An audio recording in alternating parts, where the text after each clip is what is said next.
হযরত আদম আলাইহিস সালাতু ওয়াস সালাম দুনিয়াতে আসার পর ওনার সন্তান জন্ম নিত জোড়ায় জোড়া, একটা ছেলে একটা মেয়ে একসাথে হতো, তারপরের বছর আবার একটা ছেলে একটা মেয়ে একসাথে হইতো, এরকম জোড়ায় জোড়ায় ছেলে মেয়ে জোড়ায় জোড়ায় দুনিয়াতে জন্মগ্রহণ করত।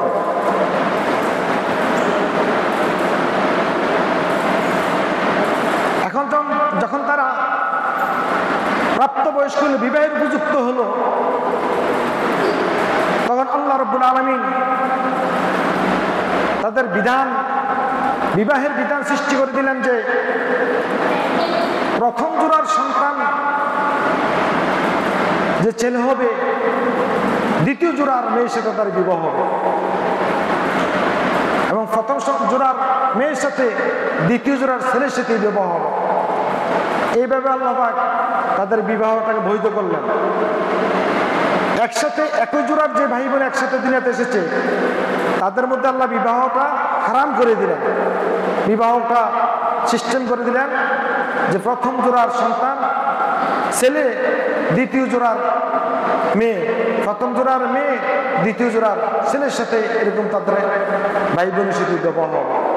কারণ এই সিস্টেম ছাড়া ওই যুগে বিবাহ করানোর তার কোনো সিস্টেম ছিল না, কারণ তারা ছাড়া পৃথিবীর আর কোনো মানুষই ছিল না।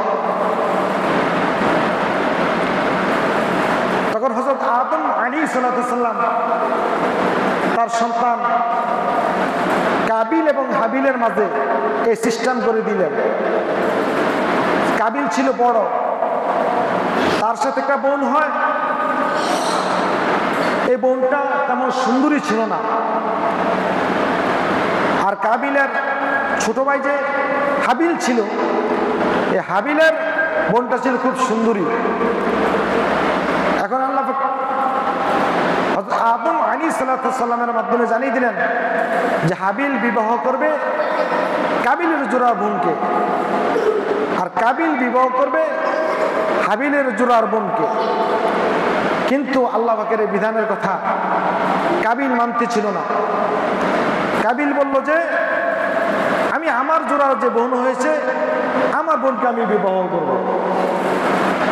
কিন্তু আদম আলাইহিস সালাতু ওয়াস সালাম তাকে বললেন না, এটা হবে না, এটা আল্লাহ পাকের বিধান নয়, তুমি বিবাহ করবে হাবিলের সাথে যে বোন হয়েছে বোনটাকে, আর হাবিল বিবাহ করবে তোমার সাথে যে বোনটা হয়েছে এই বোনটাকে।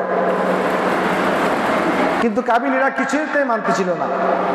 তখন আল্লাহ পাকের নির্দেশে হযরত আদম আলাইহিস সালাতু ওয়াস সালাম জানিয়ে দিলেন যে তোমরা কি করো, আল্লাহর রাস্তায় কোরবানি করো, আল্লাহর রাস্তায় কোরবানি করো। যার কোরবানিটা আল্লাহর রাস্তায় কবুল হবে তার সাথেই কাবিলের সাথে যে বোন তার বিবাহ হবে। তখন তারা দুজনে আল্লাহর রাস্তায় কোরবানি করলেন। এইদিকে হযরত আদম আলাইহিস সালাম তাদেরকে কোরবানি করতে বলে তিনি চলে আসলেন হজ করতে। তারা ওই দিক দিয়ে কোরবানি করছে। কোরবানি করার পর দেখা গেল আল্লাহ রাব্বুল আলামিন হাবিলের কোরবানিটা কবুল করলেন, কাবিলের কোরবানি আল্লাহ কবুল করে না। কোরবানিটা কবুল হওয়ার নিদর্শন কি ছিল? যে কোরবানি করার পর আকাশ থেকে আগুন এসে কাবিলের কোরবানিটা আল্লাহ আগুন এসে জ্বালিয়ে দিল, মানে হাবিলের কোরবানিটা জ্বালিয়ে দিল। আকাশ থেকে আগুন এসে যখন জ্বালিয়ে দিল এতে বোঝা গেল তার কোরবানিটা কবুল হয়েছে। পূর্বেকার যুগে কোরবানির গোশত খাওয়া যায় ছিল না। কার কোরবানি কবুল হয়েছে কি হয়েছে না সেটা প্রমাণিত হতো আকাশ থেকে আগুন এসে যার কোরবানি জ্বালিয়ে দিত, সেটাই প্রমাণিত তার কোরবানি কি আল্লাহর রাস্তায় কবুল হয়ে গেছে। এখন হাবিলের কোরবানি আল্লাহ কবুল করে নিলেন, আর কাবিলের কোরবানি কবুল হলো না।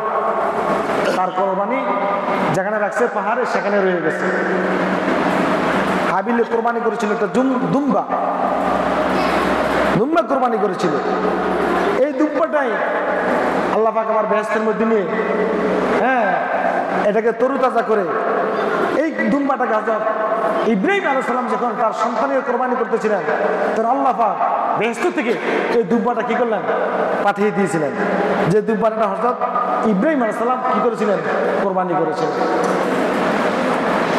তো তাদের দুজনের মাঝে যে কোরবানি হয়েছিল, একজনের কোরবানি কবুল হলো, আরেকজনের কোরবানি কবুল হলো না, এই ঘটনাটা আল্লাহ রাব্বুল আলামিন কোরআনুল কারীমের মধ্যে স্পষ্টভাবে সূরা মায়েদার মধ্যে কি দিয়েছেন? বর্ণনা দিয়েছেন। তার আলোচনা আল্লাহ পাক স্পষ্ট কি বলে দিচ্ছেন? কি আল্লাহ কোরআনুল কারীমের মধ্যে বলে দিলেন, ওয়াতলু আলাইহিম নাবা বানি আদম বিল হক إذ قربا قربانا فتقبل من أحدهما ولم يتقبل من الآخر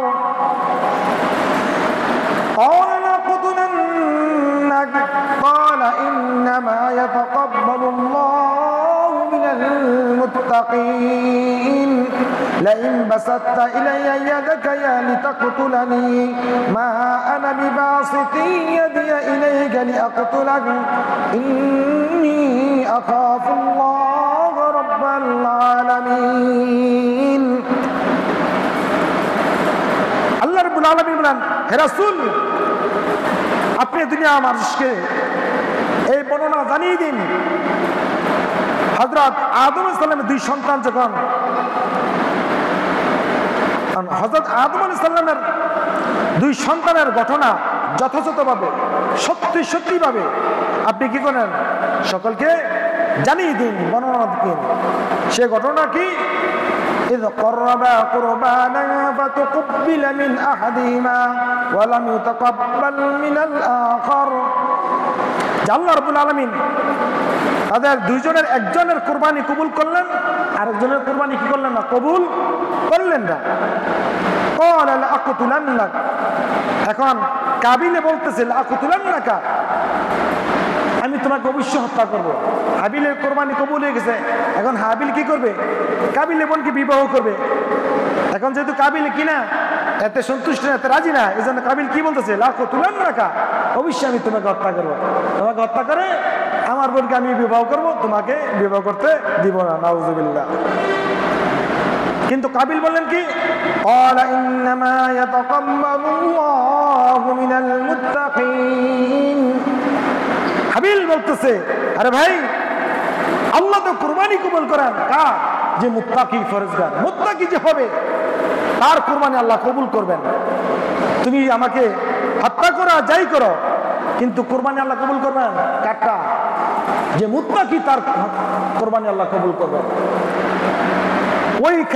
ওই সময় থেকে কিয়ামত পর্যন্ত এই আয়াতে কি বোঝা যায় এবং যথেষ্ট মানুষকে বোঝার জন্য যে কুরবানি, সবার কুরবানি আল্লাহর রাস্তায় কি হবে না? কবুল হবে না। যার নিয়ত বলো, আল্লাহর প্রতি যার সন্তুষ্টি আছে, আল্লাহর প্রতি যার মহব্বত ভালোবাসে, শুধুমাত্র আল্লাহকে রাজি খুশি করার জন্য যে কি করবে? কুরবানি করবে, তারটাই কি হবে? কুরবানি আল্লাহর রাস্তায় কবুল হবে। যে মুত্তাকি হবে, ফরজগার হবে। এখন যে সুদখোর সে কি মুত্তাকি? যে ঘুষখোর সে কি মুত্তাকি? যে মিথ্যা কথা বলে সে কি মুত্তাকি? যে নামাজের সাথে কোনো সম্পর্ক না সে কি মুত্তাকি? যে মিথ্যা কথা কয়, মিথ্যা কথা কয় মুত্তাকি? যে স্ত্রীকে 3 তালাক দিয়া এই বউ নিয়ে চলাফেরা করতেছে, খাইতেছে, আমাদের লেখার কথা বলতেছে, 3 তালাক দিয়ে দিয়েছে পুরো স্পষ্ট লিখিত ভাবে। আবার এই স্ত্রী নিয়ে কি থাকতেছে, সে কি মুত্তাকি? এই খবিসের সাথে কোরবানি দিলে কারো কোরবানি হবে না। কারো কোরবানি, তার কোরবানি তো হবেই না। কোরবানি কবুল হবে কারটা? মুত্তাকি যে হবে, যার কোরবানিটা হবে শুধুমাত্র আল্লাহকে রাজি খুশি করার জন্য। যে কোরবানি হচ্ছে ওয়াজিব, কারো কারো মতো সুন্নত। তো কোরবানি ওয়াজিব, এটা যদি সে আল্লাহর জন্য করে, আল্লাহর সন্তুষ্টির জন্য করে, সে যদি মুত্তাকি হয়, আল্লাহর জন্য করে, তাহলে অন্যান্য যে কাজগুলো আছে অবশ্যই সে আগে করে। 5 ওয়াক্ত নামাজ বা তার ফরজ, সেটা কি আগে করবে। এখন 5 ওয়াক্ত নামাজ সম্পর্ক নাই, সে যে কুরবানি আল্লাহর জন্য করতেছে, এর কি গ্যারান্টি আছে? কারণ সে তো মুত্তাকি হয় নাই। মুত্তাকি মানুষ কি নামাজ ছুটতে পারে? নামাজ ছুটতে পারে না। এই জন্য আমরা যারা কোরবানি করব, যেন কোরবানিটা শুধুমাত্র কার জন্য হয়? আল্লাহর জন্য হয়। এখন যদি কয়েকজনে মিলে অনেক সময় কোরবানি করে, একজনের যদি তার নিয়তের মধ্যে কি থাকে, গন্ডগোল থাকে, যে কোরবানি করার উদ্দেশ্য গোশত খাওয়া, কোরবানি না করলে মানুষ কি বলবে? কোরবানি না করলে ছেলে মেয়ে আছে, বৌদি আছে, জামাই আছে, ছেলে এরকম আছে, আত্মীয় স্বজন আছে, ছেলে মেয়েরা যাবে কোথা? এরকম মন মানুষের কোরবানি করে একজনের কোরবানি সে কারো কোরবানি হবে না।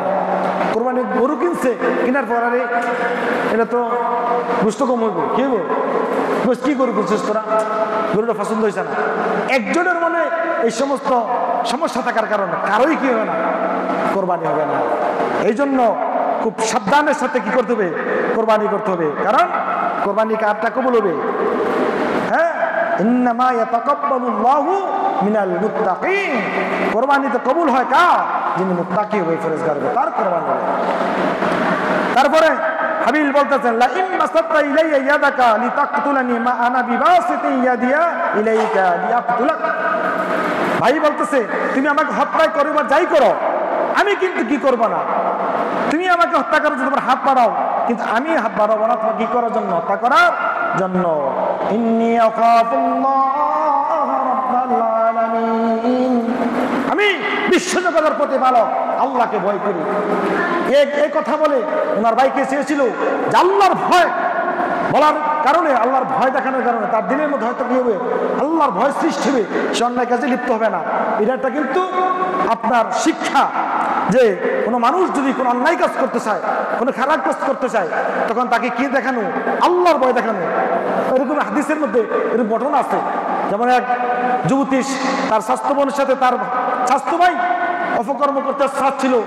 হ্যাঁ, তখন ওই মহিলা বলছিল কি, আল্লাহকে ভয় করো। কাকে ভয় করো?